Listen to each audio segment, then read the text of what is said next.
With the war over, President Truman found he was now faced with several growing issues: the economy and the growing tide of communism.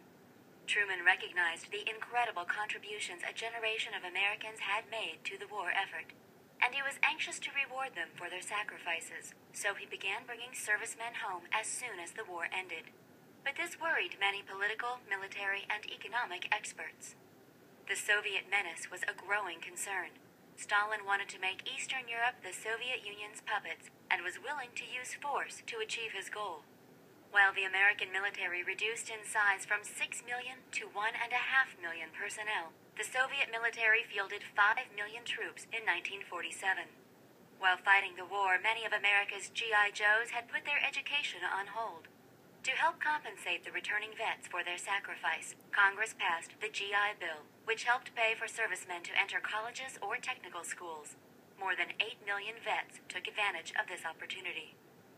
The 1944 Servicemen's Readjustment Act provided small business loan guarantees for returning World War II and later for returning Korean War veterans.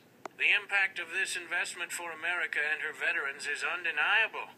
In just 10 years, between 1944 and 1954, the federal government guaranteed or provided 280,800 small business and farm loans to America's veterans, enabling the unprecedented prosperity, stability, and growth enjoyed by America and previous generations of America's veterans and their families. William Elmore. The GI Bill also helped vets buy new homes with mortgage loans at reduced rates. This advantage led to a huge migration of people moving to homes in the suburbs. Economists were concerned about the nation's prospects. The war had created an industrial boom. But with VJ Day, the need for war materials dropped to a trickle. This reduced the number of jobs. And with the returning vets needing work, the job market was taking a hit. Economists feared the nation could find itself in another depression.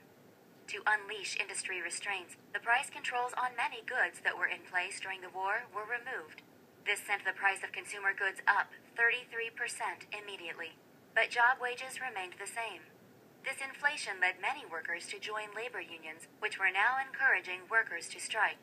John L. Lewis, who founded the Committee for Industrial Organization, or the CIO, was instrumental in unionizing the American auto and mining industries. His innovative and controversial methods shocked and angered many people, but he was very successful in expanding workers' rights.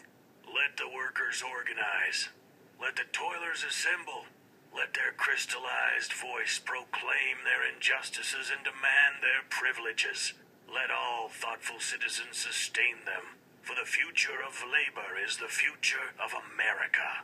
John L. Lewis, 1938.